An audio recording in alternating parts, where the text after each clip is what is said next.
तो कहानी की शुरुआत में हम एक कैथोलिक परिवार को देखते हैं। परिवार के अंदर यंग बॉम, सोन ही और उनका फिजिकली चैलेंज्ड बेटा चुंग हुन था। अब यंग बॉम जो है वो असल में सोल सिटी के हॉस्पिटल में डॉक्टर था, लेकिन अब वो अपने परिवार के साथ में ओबोकरी नाम के एक टाउन में शिफ्ट हो गया था और आज वो तीनों अपने नए घर में रहने के लिए आए हुए थे। अब ये तीनों अपने नए घर जाते हैं और तभी घर के ऊपर एक रेवन बर्ड को दिखाया जाता है। Damn this raven bird again, यानी कि फ्रॉम सीरीज से लेकर यहाँ तक इन रेवन बर्ड्स ने किसी का पीछा नहीं छोड़ा है। एनीवेज, रात को ये तीनों खाना खाने लगते हैं और खाना खाते टाइम हमको ये पता लगता है कि यंग बॉम चुंग हुन को स्कूल भेजना चाहता था ताकि वो नॉर्मल फील कर सके, लेकिन उसे स्कूल नहीं जाना क्योंकि वो नॉर्मल नहीं था। और हमको ये बात भी पता लगती है कि चुंग हुन एक समय पर ठीक था और वो बास्केटबॉल भी खेला करता। खैर, अभी वो लोग बात कर ही रहे थे कि तभी एक रेवन बर्ड उनके डाइनिंग रूम में घुस जाती है और वो वहाँ पर लगे हुए झूमर से टकराकर नीचे टेबल पर गिर गई थी। इससे होता यह है कि झूमर के जो बल्ब होते हैं ना, वो टूट गए थे। फिर यंग बॉम मार्केट से बल्ब लेने के लिए घर से जाने लगता है और वो सोनी को ये कहता है कि अगर घर के अंदर अंधेरा हुआ तो उससे उनको दिक्कत होगी, और फिर वो कार में बैठकर मार्केट के लिए निकल जाता है। यंग बॉम के जाने के बाद में सोनी चुंग हुन के पास जाती है। वो ये बोलती है कि उसे ऊपर वाले पर भरोसा रखना होगा और सब कुछ ठीक हो जाएगा, उन्हें धीरे धीरे एडजस्ट करना होगा। तो चुंग हुन कहता है कि सोनी जो है वो तो खुद ही चश्मा लगाकर नॉर्मल होने का प्रिटेंड करती रहती है जबकि वो अंधी है, और ये बात हमें तब पता चलती है। खैर, चुंग हुन की बात से सोनी को काफी बुरा लगता है और उधर यंग बॉम के दिमाग में भी वही बातें घूम रही थी कि तभी कोई अचानक उसकी कार के सामने आ जाता है। और जब यंग बॉम बाहर जाकर देखता है तो उसको पता चलता है कि वो एक बूढ़ा व्यक्ति था जो कि उसकी कार के सामने आकर टकरा गया था और उसकी हालत बहुत ही ज्यादा खराब थी। फिर यंग बॉम हॉस्पिटल में कॉल करने लगता है कि तभी वो ओल्ड मैन यंग बॉम का पैर पकड़ लेता है और फिर तभी वो जल्दी से उस ओल्ड मैन की फर्स्ट एड करने के लिए अपने घर ले जाता है, एज वो खुद एक डॉक्टर था। और अब वो उस ओल्ड मैन का फर्स्ट एड करता है। फिर अगले दिन वो उस बूढ़े व्यक्ति को हॉस्पिटल लेकर जाता है, जहाँ पर डॉक्टर उसको ये बताते हैं कि उस बूढ़े व्यक्ति को सीवियर कैंसर है और इस हालत में कोई भी हॉस्पिटल उसे एक्सेप्ट नहीं करेगा, और इसलिए जब तक उस ओल्ड मैन का कोई रिश्तेदार नहीं आता उसे यंग बॉम के साथ ही उसके घर पर रहना पड़ेगा। अब इसके बाद एक पुलिस ऑफिसर यंग बॉम को एक्सीडेंट की फुटेज दिखाता है और उसके अंदर साफ दिख रहा था कि वो बूढ़ा व्यक्ति जानबूझकर उसकी कार के सामने आया था और वो वहाँ पर बैठकर इंतजार कर रहा था कि कब वहाँ पर कोई कार गुजरेगी। अब दूसरी ओर हम सोन ही को देखते हैं जो कि चुन हुन को स्कूल छोड़ने आई थी, लेकिन चुन हुन स्कूल के बाहर से ही सोन ही को घर वापस भेज देता है और हम देखते हैं कि सोन ही कम्प्लीटली ब्लाइंड नहीं थी, बल्कि उसे बहुत मुश्किल से कुछ कुछ दिखता था और इसलिए यंग बॉम बोल रहा था कि अंधेरे में दिक्कत होगी, क्योंकि अंधेरे में सोन ही को कुछ भी नहीं दिखता था। अब स्कूल के अंदर चुंग हुन को दिखाया जाता है जो कि बाकी बच्चों को बास्केटबॉल खेलते हुए देख रहा था, और तभी हमको एक फ्लैशबैक दिखाया जाता है जिससे हमको पता चलता है कि सोन और चुंग हुन का एक कार एक्सीडेंट हुआ था जिसके अंदर चुंग हुन के पैर चले गए थे और सोन ही की आंखें। फिर हमें सोन ही को घर पर दिखाया जाता है जो कि एक सूखे हुए गुलाब के प्लांट को देख रही होती है, जो कि शायद से इंडिकेट करता है कि पहले उनकी जिंदगी खिले हुए गुलाब की तरह थी, लेकिन अब वो सूखे हुए गुलाब की तरह हो गई है। खैर, तभी वहाँ पर यंग बॉम उसी ओल्ड मैन के साथ आ गया था और वो बूढ़ा व्यक्ति उस सूखे हुए गुलाब के पास जाकर उसे छूने लगता है। खैर, अब रात की तरफ सीन आता है और हम चुंग हुन को देखते हैं जिसे रात को कुछ आवाज सुनाई देती है और तभी वो बूढ़ा व्यक्ति वहाँ पर आकर चुंग हुन के पैरों को छूने लगता है और चुंग हुन डर कर नीचे गिर जाता है और वो बूढ़ा व्यक्ति भी अब वहाँ से अचानक गायब हो गया था और नीचे बस खून के निशान थे जिनका पीछा करते हुए चुंग हुन घर के गार्डन में चला जाता है और फिर उस स्टोर रूम में जाता है जहाँ पर वो बूढ़ा व्यक्ति था। और तभी हम उस सूखे हुए गुलाब को देख पाते हैं जिसको उस बूढ़े व्यक्ति ने छुआ था, एंड शॉकिंगली उसमें गुलाब लग गए थे, यानी कि ये बूढ़ा व्यक्ति बिल्कुल भी नॉर्मल इंसान तो नहीं है। अब दूसरी ओर यंग बॉम को एक सपना आता है जिसके अंदर वो ये देखता है कि उसकी कार के सामने उस बूढ़े व्यक्ति की जगह पर चुंग हुन आ गया था और तभी अचानक उसकी नींद खुल जाती है और वो अपने बेटे के रूम में जाता है, लेकिन वहाँ पर चुंग हुन नहीं था। तो यंग बॉम जल्दी से स्टोर रूम की तरफ भागता है और अंदर से चुंग हुन के चिल्लाने की आवाज आ रही थी, लेकिन दरवाजा अंदर से बंद हो रखा था। तो सोन ही घर से स्टोर रूम की चाबियां लेने चली जाती है और यंग बॉम दरवाजा तोड़ने की कोशिश लगातार कर रहा था और अंदर वो बूढ़ा व्यक्ति चुंग हुन के ऊपर था। और जब तक यंग बॉम दरवाजा तोड़ता है तो वो देखता है कि चुंग हुन बिल्कुल ठीक हो गया था और वो चल पा रहा था, जो कि बहुत ही ज्यादा शॉकिंग चीज थी। यंग बॉम और सोनी को कुछ भी समझ में नहीं आता कि आखिरकार ये हुआ क्या, लेकिन वो दोनों इससे बहुत खुश थे और हमको एक पेड़ भी दिखाया जाता है जिसके ऊपर ढेर सारे रेवन बर्ड्स उड़ रहे थे। फिर अगले दिन यंग बॉम और सोन ही चुंग हुन को हॉस्पिटल लेकर जाते हैं और डॉक्टर्स भी देखकर बहुत हैरान थे, क्योंकि जो चुंग हुन के साथ हुआ था वो बिल्कुल मिरेकल था और उसको कहा गया था कि वो कभी भी चल नहीं पाएगा, लेकिन देखो यहाँ पर कितनी बड़ी चीज हुई थी। अब तभी चुंग हुन यंग बॉम को ये बताता है कि उसके पैर उसी बूढ़े व्यक्ति ने ठीक किए हैं। फिर रात को यंग बॉम उस बूढ़े व्यक्ति के वोन्स को साफ करने लगता है, यानी कि उसके घाव को साफ करता है, और उस बूढ़े व्यक्ति की हालत धीरे धीरे और भी ज्यादा खराब होती जा रही थी। यंग बॉम उससे पूछ रहा होता है कि उसने वो सब कैसे किया, लेकिन वो बूढ़ा व्यक्ति कुछ भी नहीं बोल रहा होता। तभी यंग बॉम को उस बूढ़े व्यक्ति की गर्दन पर एक घाव दिखता है फिर वहाँ पर सोनही उस बूढ़े व्यक्ति के लिए खाना लेकर आती है, लेकिन वो किसी चीज से टकरा कर नीचे गिर जाती है। और तभी यंग बॉम सोचता है कि किसी तरह से अगर वो बूढ़ा व्यक्ति सोनही को भी ठीक कर दे तो यंग बॉम की फैमिली फिर से खुशहाल हो जाएगी। अब अगले दिन यंग बॉम और सोनही चुंग हुन के लिए न्यू शूज लेकर आते हैं और फिर वो घर आ जाते हैं। लेकिन यंग बॉम को कुछ भी समझ में नहीं आ रहा था, लेकिन सोनी उसे ज्यादा ना सोचने के लिए कहती है। अगले दिन चुंग हुन साइकिल से स्कूल जाता है और उसे स्कूल जाते हुए यंग बॉम की नेबर अपने घर से देख रही थी। अब चुंग हुन के क्लासमेट्स उसको देखकर काफी हैरान थे, क्योंकि 2 दिन पहले तक चुंग हुन व्हील चेयर पर था और अब वो बिल्कुल ठीक हो चुका था। लेकिन हम गौर करते हैं कि उसका क्लासमेट मिनजे कुछ दिनों से एब्सेंट था, घर नहीं आ रहा था। अब इसके बाद यंग बॉम को दिखाया जाता है जो कि टाउन से बाहर उसी बूढ़े व्यक्ति के पोस्टर्स लगा रहा था, कि तभी उसे एक आदमी मिलता है जो कि यंग बॉम को ये बताता है कि कोई भी ओबोक री टाउन के पास कभी नहीं जाता, क्योंकि लोगों का ये मानना है कि वो जो टाउन है वो श्रापित है और वहाँ के लोग अपने टाउन को द टाउन ऑफ मिरेकल्स भी कहते हैं। लेकिन पहले वहाँ पर लोग मरते रहते थे, लेकिन अब अचानक वैसा नहीं है, लेकिन लोग फिर भी वहाँ पर नहीं जाते, यानी कि वहाँ का खौफ था सबके अंदर। और जब यंग बॉम उस जगह जाता है जहाँ पर वो बूढ़ा व्यक्ति उसकी कार के सामने आया था, तो उसको पता चलता है कि वो जगह ओबोक री टाउन की एंट्रेंस थी। खैर फिर हम इस परिवार के उसी पड़ोसी को देखते हैं जो कि ओबोक री के चर्च के पास्टर जिसका नाम किम था, उसको जाकर सारी बात बताती है कि चुंग हुन पहले व्हील चेयर पर था लेकिन अब वो चल सकता है, जो कि काफी शॉकिंग बात थी। अब ये बात सुनकर किम यंग बॉम के घर जाती है और वो यंग बॉम और सोनी से बातें करने लगती है। उनकी कहानी सुनती है कि कैसे चुंग हुन अचानक ठीक हो गया। फिर वो सोनी से एक फेवर मांगती है कि वो उनकी चर्च में आकर अपना एक्सपीरियंस शेयर करे, क्योंकि पिछले कई सालों में पहली बार उसके टाउन में मिरेकल वापस आया था, और सोनी इसके लिए मान जाती है। खैर अगले दिन चर्च में जाकर सोनी अपना एक्सपीरियंस शेयर करती है। वो बाकी सभी लोगों को गॉड पर विश्वास रखने के लिए बोलती है, और हमें उसके फ्लैशबैक से पता चलता है कि सोनी की आई साइट एक्सीडेंट में नहीं गई थी। असल में एक्सीडेंट के बाद में चुंग हुन कोमा में था और डॉक्टर्स का कहना था कि वो बचने नहीं वाला। तो सोनी ने किसी मेडिसिन का ओवरडोज ले लिया था, जिससे कि सोनी तो बच गई, लेकिन इसके बदले उसकी आई साइट चली गई थी। यानी कि उसने खुद को खत्म करने की कोशिश करी कि मेरा बच्चा नहीं बचेगा तो मैं भी क्यों जिंदा रहूं। खैर तभी चुंग हुन भी होश में आ गया था। फिर किम भी सभी लोगों को बताती है कि उनके टाउन में मिरेकल्स वापस आ गए हैं। और फिर तभी मास खत्म होने के बाद में हम चुनसू नाम की एक लेडी को देखते हैं जो कि किम पर काफी गुस्सा कर रही थी, क्योंकि किम ने उसे बोला था कि चुनसू का बेटा ठीक हो जाएगा। फिर वहाँ पर सोनी और यंग बॉम आते हैं और किम यंग बॉम को चुनसू के घर जाकर उसके बेटे को देखने के लिए कहती है, और यंग बॉम चुनसू के साथ उसके घर जाता है। वहाँ पर वो चुनसू के बेटे मिंजे से मिलता है, और मिंजे वही क्लासमेट है जो कि यहाँ पर कई दिन से आ नहीं रहा था। अब मिंजे उसको ये बताता है कि पिछले 4 दिनों से उसकी टांगे ऐसी है जैसे कि किसी ने उसको एनेस्थीसिया दे दिया हो, और उसकी टांगे बिल्कुल भी काम नहीं कर रही थी। वो बताता है कि वो बास्केटबॉल खेलता था और उसकी लेग्स बहुत स्ट्रांग थी, लेकिन करीबन 4 दिन पहले आधी रात के बाद ऐसा हुआ था। और तभी ये सुनकर यंग बॉम को ये समझ में आ जाता है कि उसी वक्त तो उसके बेटे चुंग हुन की टांगे ठीक हुई थी,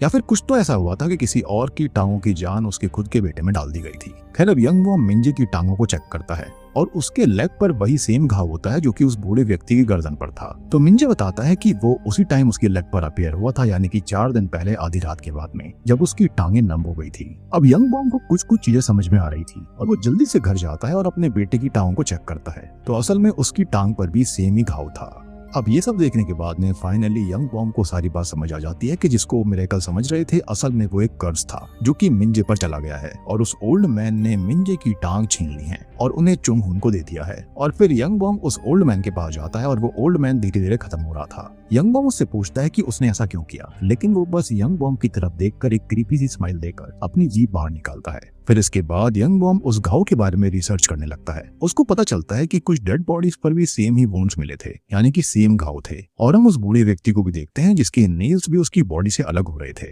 ऐसा लग रहा था कि कुछ तो हो रहा था उसकी बॉडी के साथ में, जिसके चलते उसकी जान छूट रही थी। तभी हम एक मिस्टीरियस आदमी को देखते हैं जिसके हाथ में सेम वुंड का निशान था, और इसका मूवी के अंदर कोई भी नाम नहीं बताया गया है, लेकिन हम इसको जेम्स बुलाएंगे। सो तभी हम जेम्स को देखते हैं जो कि यंग बॉम के लगाए हुए एक पोस्टर को उखाड़ कर अपने साथ ले जाता है। फिर हम जेम्स को किम की चर्च में देखते हैं और हमको ये पता लगता है कि किम और जेम्स एक दूसरे को पहले से जानते हैं। जेम्स वहाँ पर किम की हेल्प करने आया था, और हम उस चर्च के अंदर लगे हुए एक न्यूज़पेपर कटिंग को देखते हैं जिसके अंदर 10 साल पहले की खबर थी, जो कि एक पैरालाइज्ड बच्ची के बारे में थी जिसे उस चर्च ने मिरेकल से ठीक कर दिया था। दूसरी ओर यंग बॉम को दिखाया जाता है जो कि उन सभी पोस्टर्स को निकाल रहा था, लेकिन एक पोस्टर वहां पर नहीं था, जो कि ऑब्वियस सी बात है जेम्स ही उखाड़ कर ले गया। फिर स्कूल के अंदर मिंजे को दिखाया जाता है जिसे बास्केटबॉल टीम से निकाल दिया गया था, और उसकी जगह पर अब चुंग हुन को टीम में रख लिया गया है। फिर हम सोनी को देखते हैं और अब उसे भी मिरेकल चाहिए था और उसे अपनी आंखें ठीक करनी थी, इसलिए वो किम के पास जाती है और किम सोनी को कहती है कि उसे गॉड पर विश्वास रखना होगा और सब ठीक हो जाएगा। खैर तभी वो सोनी को जाकर चुनसू से मिलने के लिए कहती है ताकि उसको होप मिल सके और सोनी इसके लिए मान गई थी।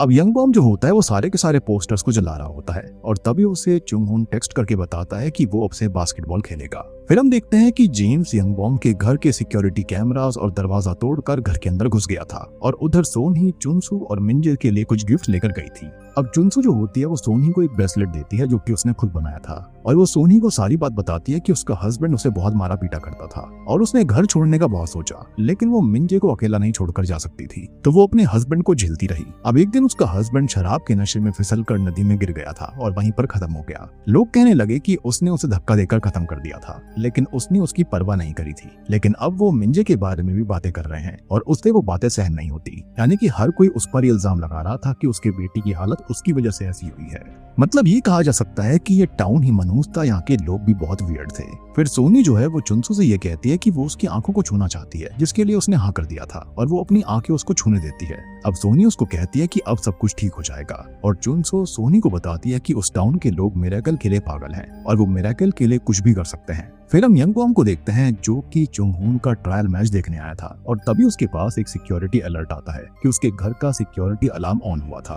तो वो जल्दी से अपने घर जाता है और वो देखता है कि पूरा घर बिखरा पड़ा था। वो जल्दी से स्टोर रूम में जाता है जहाँ पर जेम्स उस बूढ़े व्यक्ति को लेकर वहां से जा रहा होता है। तो यंग बॉम एक ग्लास लैंप लेकर उसे रुकने के लिए बोलता है, लेकिन जेम्स कहता है कि वो मिरेकल यानी कि वो ओल्ड मैन उसका है और यंग बॉम का उस पर कोई हक नहीं है। अब यंग बॉम उस ग्लास लैंप से जेम्स पर हमला कर देता है और उन दोनों के बीच में फाइट हो जाती है। जेम्स यहाँ पर उस पर काफी भारी पड़ रहा था और फिर वो बूढ़े व्यक्ति को लेकर वहां से जाने लगता है और कहता है कि उसने जो कुछ भी किया है उसके बाद वो मिरेकल यानी कि वो ओल्ड मैन उसका है और वो मिरेकल शुरू से ही उसका था। लेकिन जैसे ही जेम्स स्टोर रूम से बाहर जाता है तो चुंगहुन एक शवल से मारकर जेम्स को बेहोश कर देता है। अब जितनी देर में यंग बॉम पुलिस को बुलाता है उतनी ही देर में जेम्स वहां से भाग गया था। फिर वहां पर पुलिस आती है और वो यंग बॉम को जेम्स का पोस्टर दिखाकर पूछती है कि क्या ये वही आदमी था, लेकिन यंग बॉम झूठ बोलता है और कहता है कि नहीं, ये वो व्यक्ति नहीं था। तभी उसको ये पता चलता है कि जेम्स के ऊपर असल में खून करने का और किसी बिल्डिंग में लोगों को जलाकर खत्म करने का भी आरोप था और इसी के चलते वहां पर किम भी आई हुई थी। खैर पुलिस वहां से चली जाती है और सोनी अपने पति यंग बॉम से कहती है कि उन्हें उस बूढ़े व्यक्ति को हॉस्पिटल में रखना होगा क्योंकि शायद जेम्स उस बूढ़े व्यक्ति को ही हर्ट करने आया था, घायल करने आया था। लेकिन यंग बॉम और चुंगहुन दोनों कहते हैं कि अगर उन्होंने ऐसा किया तो बाकी लोगों को भी उस बूढ़े व्यक्ति के बारे में पता चल सकता है और जेम्स की तरह और भी लोग उसके पीछे आएंगे। अब ये बात चुंगहुन ने इसलिए बोली थी क्योंकि उसने जेम्स की बातें सुनी थी कि आखिरकार ये मिरेकल कैसे हुआ था। अब चुंगहुन को भी उस ओल्ड मैन के मिरेकल पर शक होने लगा था और यंग बॉम भी चुंगहुन को सारी बात बता देता है कि चुंगहुन को मिंजे की ही टांगे मिली हैं, लेकिन चुंगहुन ये बात मानने को तैयार नहीं था। अब यंग बॉम भी इसके बारे में थोड़ी सी रिसर्च करता है और उसको ये पता चलता है कि तकरीबन 10 साल पहले उस चर्च ने एक मिरेकल से 7 साल की बच्ची को ठीक किया था और ये बात पहले भी बताई गई थी। फिर कुछ वक्त बाद जिस चर्च में उस लड़की को ठीक करा गया था यानी कि ओबोकरी चर्च में, वहां पर आग लग गई थी और उसके बाद एक आदमी ने ओबोकरी टाउन में आग लगा दी थी क्योंकि उसका ये कहना था कि टाउन के लोगों ने उसका मिरेकल चुरा लिया और यहाँ पर जिसने टाउन में आग लगाई थी वो जेम्स ही होगा क्योंकि किसी ने उसका मिरेकल यानी कि ओल्ड मैन चुराया और फिर टाउन के लोगों ने गुस्से में चर्च को ही जला दिया था। लेकिन उन्होंने चर्च को क्यों जलाया इसके बारे में किसी को नहीं पता। लोग तो चर्च की आग को एक हादसा समझ रहे थे। फिर यंग बॉम उस बूढ़े व्यक्ति के पास जाता है उससे पूछने के लिए कि उसने उन्हें ही क्यों चुना, लेकिन बूढ़ा व्यक्ति वहां पर अंदर था ही नहीं। तभी अचानक से वो यंग बॉम का पैर पकड़ लेता है और यंग बॉम नीचे गिर पड़ता है तो वो उस पर हमला करने लगता है जैसे उसने जुंगहुन के साथ किया था। अब सीन अगले दिन पर आता है और यंग बॉम को अपने हाथ उसी बूढ़े व्यक्ति की तरह दिख रहे थे, लेकिन अचानक वो ठीक हो जाते हैं। अब वो ये कहता है कि वो वापस से सोल जा रहे हैं, लेकिन सोनी और चुंगहुन इसके लिए मान नहीं रहे होते क्योंकि चुंगहुन अब ठीक था और सोनी को भी उस बूढ़े व्यक्ति से मिरेकल चाहिए था। खैर जब यंग बॉम सारी बात बताता है कि जिस दिन चुनसो के बेटे की लेग्स खराब हुई थी और जिस दिन चुंगहुन के लेग्स ठीक हुए थे वो टाइम और दिन बिल्कुल सेम था, लेकिन सोनी जो होती है वो उन सबको बस एक हादसा मान रही थी। तभी वो उस बूढ़े व्यक्ति के पास जाती है और वो उसे उसकी आंखें ठीक करने के लिए कहती है, लेकिन वो उस पर खून की उल्टी कर देता है। लेकिन वो बूढ़ा व्यक्ति उसकी आंखों पर हाथ रखता है और सोनी के हाथ का वो ब्रेसलेट जो कि उसे चुनसो ने दिया था वो टूट जाता है। खैर तभी हम किम और चर्च के और मेंबर्स को देखते हैं जो कि सोनी को अपने साथ लेकर जाने के लिए आए थे और सोनी भी उनके साथ चली जाती है। हालांकि यंग बॉम उन सबको रोक रहा था कि वो ऐसा ना करें। अब सोनी और यंग बॉम चर्च जाते हैं और वहां पर सोनी सभी को एनकरेज करने लगती है और तभी हम स्कूल में मिंजे को देखते हैं जो कि बाथरूम में जा रहा था और तभी अचानक उसकी आंखों में दर्द होने लगता है और उधर सोनी का भी सर दर्द करने लगा था और धीरे धीरे सोनी की आईसाइट वापस आ जाती है, लेकिन मिंजे की आईसाइट चली गई थी और उसकी आंखों से भी बहुत खून निकलता है। अब सोनी की आईसाइट वापस आता देखकर सभी चर्च के लोग पागल हो जाते हैं और वही यंग बॉम जेम्स को भी देखता है। फिर यंग बॉम सोनी को हॉस्पिटल लेकर जाता है और वहां पर डॉक्टर्स बताते हैं कि वो तो अब बिल्कुल ठीक हो गई है। फिर तभी यंग बॉम घर जा रहा था तो वो एक रूम के अंदर चुनसू को देखता है जो कि बहुत जोर जोर से रो रही थी क्योंकि अब मिंजे की आईसाइट भी चली गई है। ये देखकर तो यंग बॉम का शक यकीन बदल गया था कि हाँ, यहाँ पर मिरेकल्स कैसे होते थे, ये कोई मिरेकल नहीं है बल्कि श्राप है। फिर चुंग हून यंग बॉम को कॉल करके बताता है कि जो कुछ भी यंग बॉम ने बताया था वो सब सच है और किम उसको ये बताती है कि सोन ही की आईसाइट वापस आ गई है। तो चुनसो समझ जाती है कि सोन ही ने ही मिंजे की आईसाइट छीनी है। फिर यंग बॉम को हॉस्पिटल में जेम्स दिखता है तो वो जेम्स का पीछा करने लगता है और वो सोनी को वहीं पर इंतजार करने के लिए बोल रहा था। फिर चुनसो सोनी को कॉल करती है और सोनी उसका जवाब नहीं देती क्योंकि उसको ऐसा लग रहा था कि उसे शायद से चुनसो की ही आईसाइट मिली है, लेकिन सोनी उस रूम से बाहर ही थी जहाँ पर मिंजे एडमिट था। और जब सोनी ये देखती है कि उसे मिंजे की आंखें मिली हैं तो वो बहुत ही ज्यादा दुखी हो जाती है क्योंकि ऐसा वो भी नहीं चाहती थी, लेकिन अल्टीमेटली वो जो कुछ भी चाह रही थी जैसे कि चुनसो की आईसाइट, वो भी तो गलत ही था। दूसरी ओर यंग बॉम जेम्स का पीछा करते करते उसके घर पहुंच गया था और जब यंग बॉम अंदर जाता है तो जेम्स उसे पकड़कर एक रस्सी के साथ बांध देता है और फिर उसकी थाई में एक चाकू से स्टैब कर देता है और उसको वहीं पर छोड़ देता है। उसके जाते ही किसी तरह से यंग बॉम खुद को आजाद करता है और अपने पास एक चाकू रख लेता है जो कि वहीं पास में पड़ा हुआ था। फिर जब जेम्स वहां पर आता है तो यंग बॉम मरने का नाटक करता है, लेकिन जेम्स कहता है कि अभी यंग बॉम मर नहीं सकता क्योंकि उसे उसकी जरूरत है और तभी यंग बॉम जेम्स की गर्दन में वो चाकू स्टैब कर देता है और वो वहां से भागने लगता है। लेकिन वो देखता है कि दूसरे रूम में एक लड़की थी जो कि जेम्स की छोटी बहन थी और वो वही लड़की थी जिसको चर्च वालों ने 10 साल पहले मिरेकल से ठीक किया था, लेकिन वो अब फिर से पैरालाइज्ड हो गई थी क्योंकि किसी ने उस बूढ़े व्यक्ति को जेम्स से छीन लिया था। और इसका मतलब ये था कि जब तक आपके पास वो बूढ़ा व्यक्ति रहेगा तभी तक ये मिरेकल भी रहेगा। अगर वो बूढ़ा व्यक्ति आपके घर से चला गया तो मिरेकल भी उसके साथ ही चले जाएंगे। अब वहीं बेड पर एक नोटबुक पड़ी हुई थी जिसके अंदर उन सभी मिरेकल्स के बारे में न्यूज़पेपर कटिंग थी जो कि उस बूढ़े व्यक्ति ने करी थी। अब जेम्स बताता है कि कोई भी चोजन वन नहीं था, ना ही यंग बॉम है और उस बूढ़े व्यक्ति को रोकने का सिर्फ एक ही तरीका है कि उस मिरेकल को ही छोड़ दिया जाए, यानी कि उस ओल्ड मैन और उसके मिरेकल के लिए ऑब्सेशन को छोड़ दिया जाए क्योंकि वो दूसरे लोगों को हर्ट करके बाकी लोगों को ठीक करता है जो कि भगवान का नहीं बल्कि किसी शैतान का ही काम हो सकता है। अब जेम्स ये भी कहता है कि टाउन के सभी लोग और यंग बॉम का परिवार सभी खत्म हो जाएंगे क्योंकि वो इस चीज पर भरोसा कर रहे थे, यानी कि मिरेकल पर, जबकि एक श्राप था। लेकिन जेम्स ये कहता है कि उसे अपनी परवाह नहीं है, अपनी चिंता नहीं है क्योंकि जब तक वो उस कर्ज को नहीं लेगा तब तक यहाँ पर उसे कुछ नहीं होगा। बेसिकली वो मिरेकल्स पर विश्वास नहीं रखता था और अब तक हम समझ चुके हैं कि ये मिरेकल नहीं बल्कि एक कर्ज है। फिर इसके बाद यंग बॉम जल्दी से घर जाता है और वो चुन हून और सोन ही को लेकर उस टाउन से जाने लगता है क्योंकि बस यही एक तरीका था उस बूढ़े व्यक्ति को और उसके कर्ज को रोकने का, क्योंकि उन्हें लग रहा था कि वो एक मिरेकल है लेकिन असल में वो एक श्राप था। खैर अब जैसे ही यंग बॉम की कार उस टाउन की बाउंड्री को क्रॉस करती है हमको फिर से वही पेड़ और कौवे दिखाए जाते हैं, रेवन बर्ड दिखाए जाते हैं और अचानक से ही चुंग हून की टांगे दर्द करने लगती हैं और उसकी लेग्स फिर से पैरालाइज्ड हो गई थी। सोन ही की भी आईसाइट चली जाती है, या जाओगे तो उसका मिरेकल भी खत्म हो जाएगा और इसलिए यंग बॉम वापस से अपने घर जाता है और वो उस ओल्ड मैन से सोन ही की आईसाइट और चुंग हून के लेग्स को वापस करने के लिए कहता है, लेकिन वो ओल्ड मैन बस हंसे जा रहा था और तभी वहां पर चुनसू आकर सोनी को बताती है कि उसको पता चल गया है कि उसने ही उसके बेटे मिंजे की आईसाइट छीनी है और फिर वो अंदर स्टोर रूम में चली जाती है और वो उस ओल्ड मैन से कहती है कि मिंजे की आईसाइट और लेग्स वापस दे दो। तभी यंग बॉम उसे रोकने लगता है और समझाने लगता है कि वो मिरेकल नहीं बल्कि श्राप है, लेकिन चुनसू उस पर एक शार्प वेपन से हमला करने लगती है और तभी वहां पर सोनी भी आ गई थी और वो भी चुनसू को रुकने के लिए कहती है, लेकिन इसलिए नहीं कि उसे ऐसा लग रहा था कि वो ओल्ड मैन मिरेकल नहीं बल्कि कर्स है, बल्कि वो उसको अभी भी मिरेकल ही मान रही थी। तो वो ओल्ड मैन चुनसू को कहता है कि सोन ही को मारकर उसे मिंजे की आईसाइट और टांगे दोनों मिल सकती हैं और ये सुनते ही चुनसू तुरंत ही सोनी पर हमला करने लगती है। मतलब देख रहे हो कि इविल ने कैसे एक दूसरे के खिलाफ सबको भड़का दिया था। अब तभी यंग बॉम सोनी को बचाने के लिए बहुत कोशिश करता है, लेकिन चुनसो सोनी को खत्म कर देती है और फिर चुनसो उस बूढ़े व्यक्ति से कहती है कि वो उसके बेटे को ठीक कर दे और वो जो कुछ भी बोलेगा वो उसको देने के लिए तैयार थी। लेकिन तभी यंग बॉम गुस्से में चुनसो का गला दबाने लगता है और उस बूढ़े व्यक्ति के फेस पर स्माइल देखता है और समझ जाता है कि उस बूढ़े व्यक्ति को सैक्रिफाइस चाहिए, तभी वो उसकी बीवी और बेटे को ठीक करेगा। लेकिन यंग बॉम चुनसो को नहीं खत्म करता और वो उसे मिंजी के पास जाने के लिए कहता है और फिर वो सोनी की लाश को बाहर लेकर जाता है और फिर यंग बॉम खुद अंदर चला गया था। वो उस बूढ़े व्यक्ति से कहता है कि सोनी को जिंदा कर दो और फिर वो खुद का ही सैक्रिफाइस देगा। लेकिन तभी वो बूढ़ा व्यक्ति यंग बॉम के ऊपर आकर कुछ करने लगता है और यंग बॉम भी फिर से जिंदा हो गया था। यहाँ वो ओल्ड मैन उसे सारी बात बताता है कि वो इतने टाइम से किसी ऐसे को ही ढूंढ रहा था जो कि खुद का सैक्रिफाइस दे सके, ताकि वो ओल्ड मैन अपना कर्स यानी कि मिरेकल परफॉर्म करने का कर्स उस आदमी में ट्रांसफर कर सके और वो खुद आजाद हो सके। अब यहाँ उसने अपना वो कर्स यंग बॉम में ट्रांसफर कर दिया था और उस ओल्ड मैन ने यंग बॉम को उसी दिन शापित कर दिया था जिस दिन पहली बार वो बूढ़ा व्यक्ति उसको मिला और उसने उसे छुआ था। ये मिरेकल और सारी चीजें बस एक ट्रैप था, क्योंकि वो ओल्ड मैन वैसे भी मिरेकल को रोकने वाला था ताकि यंग बॉम खुद का सैक्रिफाइस दे सके। और अब आपको ये बात भी समझ में आई होगी कि यहाँ पर यंग बॉम को खुद के अंदर उस बूढ़े व्यक्ति की झलक क्यों दिखाई दी थी, क्योंकि उसके ऊपर कर्ज पहले से ही था और वो ये बोलता है कि वो सिर्फ बच्चों को हर्ट करता है क्योंकि बच्चों के लिए उसके माता पिता कुछ भी कर सकते हैं, जैसे कि चुनसू जो थी वो कुछ भी करने के लिए तैयार थी और जैसे यंग बॉम ने किया था। और यही उस ओल्ड मैन का प्लान था, क्योंकि अगर यंग बॉम खुद का सैक्रिफाइस नहीं देता तो चुनसू दे देती और इसलिए उस ओल्ड मैन ने चुनसू के बेटे की आई साइट और लेग्स छीनकर जुंग हुन और सोन ही को दे दी थी।